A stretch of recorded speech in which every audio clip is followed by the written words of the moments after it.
الغريب ان احنا بقينا في 2025 ولسه في ناس بتسألني عن الايفون اكس اس ماكس. حد هيرد عليا يقول لي ايه الغريب في كده؟ هقول لك الغريب ان الجهاز ده بقاله 7 سنين نازل، يعني جهاز بقاله 7 سنين في السوق ولسه في ناس بتسأل عنه وعايزة تشتريه.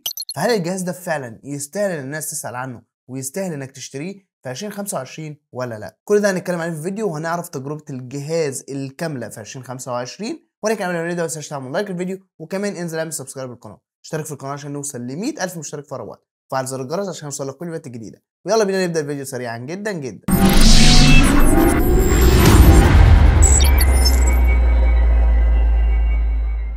بسم الله الرحمن الرحيم. قبل ما نبتدي ونتكلم في اي حاجه ما تنسوش تدعوا لاخواتنا، ربنا ينصرهم على عدوهم، امين يا رب، وان شاء الله النصر قريب. خلينا مبدئيا بقى الفيديو ده يبقى مختلف شويه عن بقيه الفيديوهات اللي احنا بنعملها. يعني مش هنتكلم اول حاجه عن التصميم، ولكن هنتكلم عن الاداء.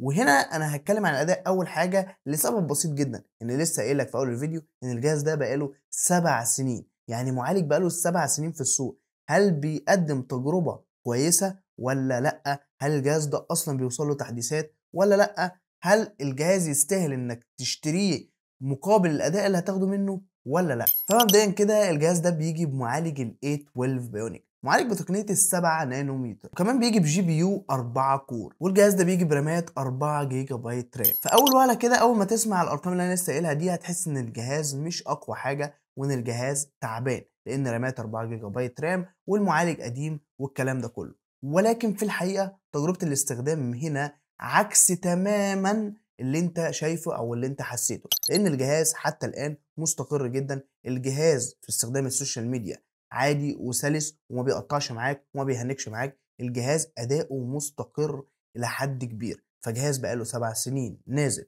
واداؤه مستقر، فده شيء خرافي. مقابل كمان ان المعالج ده بيقدم تجربة مميزة في الالعاب. مش اعلى تجربه زي المعالجات الهاي اند دلوقتي، ولكن بيقدم لك تجربه معتدله ومتوسطه، وهتقدر تلعب الالعاب على سلاسه عاليه نسبيا. فبصراحه انا مبسوط جدا ان جهاز بقاله المده دي كلها وبيقدم التجربه دي. ولكن مش هو ده بقى اللي ابهرني اكتر، او مش هو ده اللي بيخليني ارشح الجهاز، لان لو هنتكلم في الاداء فهتلاقي في اداء في اجهزه اندرويد في نفس السعر بتقدم لك اداء ممتاز جدا. ولكن المبهر بالنسبه لي في الجهاز ده ان الجهاز حتى الان بيوصلوا تحديثات. الجهاز حتى 2025 وصلوا اخر تحديث بتاع اي او اس 18.4، فده شيء خرافي. انت بتتكلم ان الجهاز وصل له اعلى تحديث حتى الان، وهل هيوصل له تحديثات الاي او اس 19 ولا لا؟ الله اعلم. هو اصلا المفروض كان يقف عند تحديث الاي او اس 16، ولكن ده وصل له 17 ووصل له كمان ال 18، فده شيء خرافي بالنسبه لي. وانا الجهاز ده بصراحه ممتاز جدا في الفئه السعريه بتاعته، انه بيقدم لك تجربه زي كده وكمان لسه بيوصل له تحديثات. والتحديثات مش مهمه بالنسبه لي لمجرد ان هي تحديثات بتغير من شكل الجهاز او بتدي فيتشرز جديده ولا الكلام ده خالص، ولكن التحديثات بالنسبه لي مهمه لانها بتخلي الموبايل امن اكتر، السكيورتي بتاعته بتبقى اعلى، الى جانب الفيتشرز اللي بياخدها جديده من التحديثات وشكل الجهاز اللي بيكون احدث. فبصراحه تجربه الجهاز مميزه جدا في 2025، مقارنه بالسعر ومقارنه بالمعالج اللي موجود في الجهاز ومقارنه بان الجهاز بقاله 7 سنين نازل.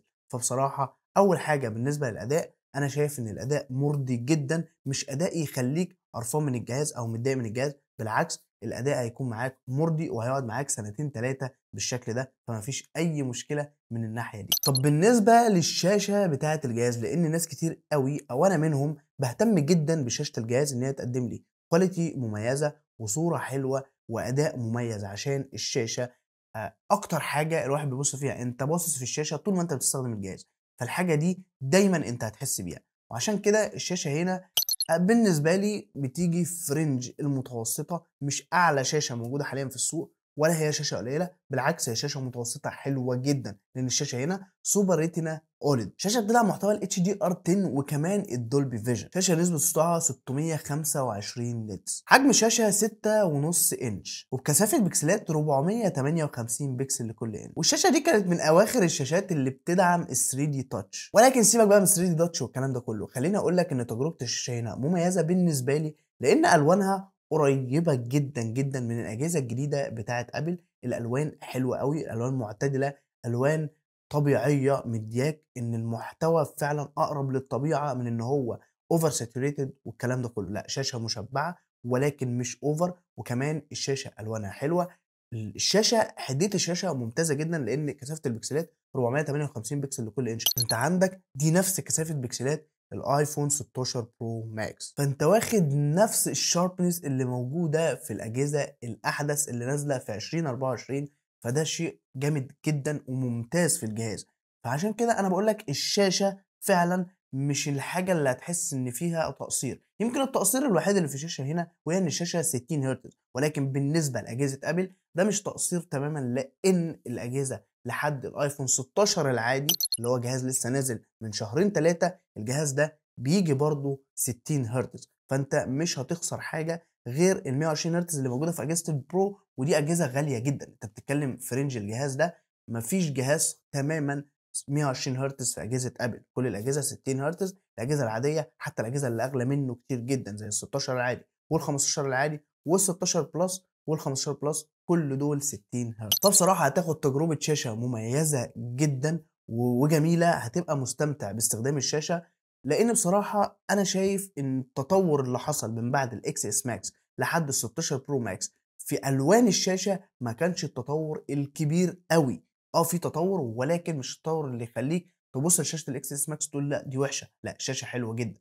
يمكن تعليقي الوحيد على الشاشة دي في 2025 إن نسبة السطوع بتاعها قليلة شوية، 625 نيتس نسبة قليلة نسبيًا لو أنت بتستخدم الشاشة أو بتستخدم الجهاز في شمس قوية جدًا أو في أشعة شمس مباشرة، هتحس إن المحتوى مش أفضل حاجة، مش ظاهر بشكل كويس. طب خلصنا من الأداء ومن الشاشة، تحب نتكلم عن التصميم والّا نتكلم عن الكاميرات الأول؟ أنا عن نفسي أحب أتكلم عن التصميم الأول وبعد كده نيجي لنقطة الكاميرات، لأن التصميم شيء مهم جدًا، طبعًا الكاميرات أهم ومن أهم الحاجات اللي في الأجهزة، ولكن في ناس كتير جدًا بتبُص للتصميم، وأنا واحد من الناس باحب إن أنا أبقى ماسك الجهاز شكله شيك والجهاز خاماته بريميوم، فهل الXS Max بيقدم لك ده في 2025 والّا لأ؟ تعالَ نشوف مع بعض. أول حاجة الجهاز بييجي بضهر زجاجي كامل لامع، من أحلى وأجمل تصميمات الضهر اللي أنا مسكتها في حياتي هو الXS Max وبالكاميرتين اللي موجودين في الضهر وباللون الدهبي، اللون الدهبي ده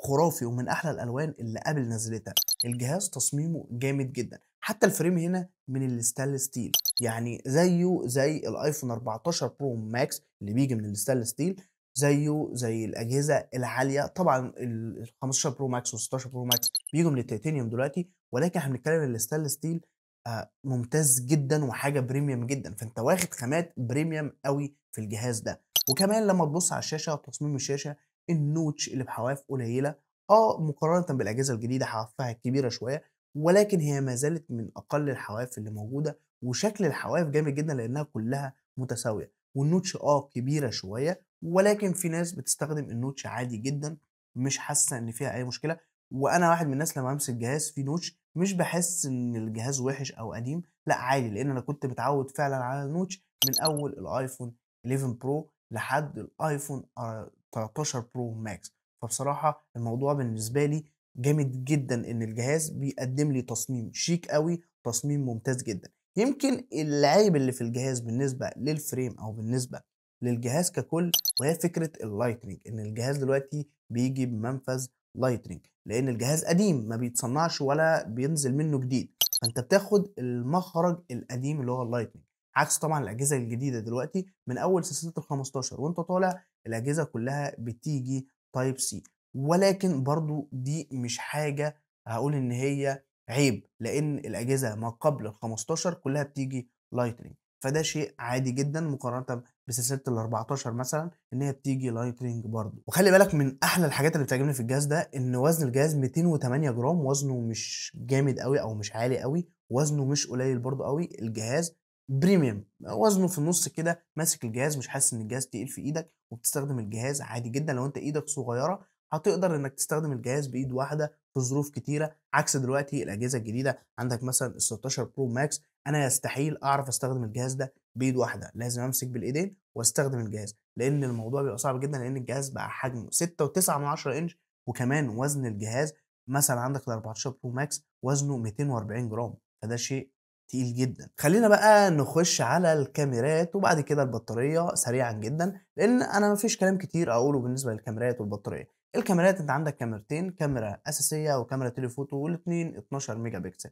التصوير في الإضاءة النهارية ممتاز بُص زي ما تقول من هنا للسنة الجاية، فهو ممتاز جدًا وبيقدّم لك تصوير جامد جدًا، حتى صور البورتريه بيقدّم لك تصوير بورتريه ممتاز أكنها من كاميرا بروفيشنال. في شوية غلطات في البورتريه والعزل والكلام ده كله، ولكن الquality جامدة جدًا، فبصراحة أنا شايف إن الصور طول ما أنت في إضاءة نهارية فالصور خرافية. لمّا تيجي بقى للتصوير الليلي فساعتها الموضوع هيبقى سيء جدًا، أو مش سيء جدًا، هو هيبقى سيء لإن الصور هتبقى مليانة noise وما فيش night mode تقدر تصوّر بيه صور حلوة بالليل.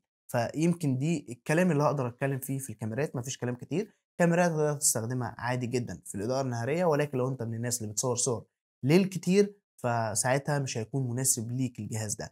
وكمان لو أنت من الناس اللي بتعمل محتوى، فالجهاز ده هيبقى مناسب جدًا ليك في تصوير الفيديو، لإنه بيصوّر فيديو 4K لحد 60 فريم في الثانية، والquality تحفة، الquality اللي بتطلع من كاميرات هنا تحفة جدًا في تصوير الفيديو. أمّا بقى بالنسبة للكاميرا السيلفي فهي 7 ميجا بكسل وكاميرا تعبانة من وجهة نظري، غير مستخدمة. لو أنت من الناس اللي بتحب تصوّر سيلفي أو أنت حد بتصوّر فيديوهات سيلفي كتير أو فلوجات أو الكلام ده كله، الجهاز مش هيكون مناسب ليك، لإن كمان تصوير الفيديو آخره 1080 بس. نيجي بقى لآخر حاجة وهي البطارية. البطارية هنا بتيجي بسعة 3174 ملي أمبير، سعة قليلة نسبيًا مقارنة بالأجهزة دلوقتي، وهي البطارية بصراحة هنا مش بتقدّم تجربة خارقة أو خيالية، لأ هي بتقدّم تجربة تحت المتوسطة بشوية. يعني الجهاز هيقضّي معاك نُص اليوم، هتحتاج تشحنه في النُص كده، مش زي أجهزة الPro Max اللي بتقدّم لك تجربة بطارية أقوى بكتير، ولكن البطارية هنا مش أفضل حاجة، بطارية متوسطة. فلو أنت من الناس اللي استخدامك على الجهاز مش تقيل أوي، يعني مش بتقعد تستخدم الجهاز 10 ساعات screen on time ولا الكلام ده كله، هتلاقي إن الجهاز بيقضّي معاك الغرض. ولكن لو أنت بتستخدم الجهاز 10 ساعات أو 9 ساعات screen on time فهتضطر إنك تشحن الجهاز في نُص اليوم. وبس كده، دي الخلاصة بتاعة الجهاز الXS Max في 2025، لإن ناس كتير أوي كانت بتسألني أشتري الجهاز ده دلوقتي والّا لأ؟ فبكل بساطة اختصارًا لكل الكلام اللي إحنا قُلناه، لو أنت نازل تشتري دلوقتي ومحتاج الجهاز دلوقتي وضروري، عادي ما فيش مشكلة إنك تقدر تنزل تشتريه. الجهاز هيقعد معاك من سنتين ل3 مستريح، هيقدم لك تجربة مميزة ومستقرة. ولكن لو أنت معاك مثلًا المبلغ وعايز تجيب جهاز ولكن مش مستعجل عليه، فممكن تستنى شوية، في أجهزة تانية هتقدم لك تجربة أفضل منه، ولكن قدّام شوية لمّا ترخص شوية الأجهزة، أو إن أنت تحوّش مبلغ أعلى شوية وتجيب جهاز أعلى من الXS Max. وبس كده، إنما هو الجهاز بصراحة ممتاز جدًا، وفي 2025 حاليًا وقت تصوير الفيديو الجهاز بيقدّم تجربة ممتازة مقارنةً إن هو لسه بيوصل له التحديثات الجديدة، لسه الجهاز بيقدّم أداء مستقر، لسه الكاميرات مستخدمة في النهار جامد جدًا، لسه تصميم الجهاز شيك أوي وناس كتير أوي بتحب التصميم ده، وأنا واحد من الناس باعشق تصميم الXS Max بالذات اللون الجولد. وبس كده، وبكده نكون وصلنا لنهاية الفيديو. لو عجبك الفيديو ما تنساش تعمل لايك، ولسه ما اشتركتش انزل اعمل سبسكرايب دلوقتي حالا للقناة، اشترك في القناة عشان نوصل ل100,000 مشترك في أقرب وقت، وفعل زر الجرس عشان يوصل لك كل الفيديوهات الجديدة. ولينك الانستجرام عندك في الكومنت، لو عندك أي استفسار كلمني هناك. ما تنسوش طبعا تتفرجوا على الفيديو اللي فاتت، وانتظروا الفيديو الجاي واشوفكم على خير.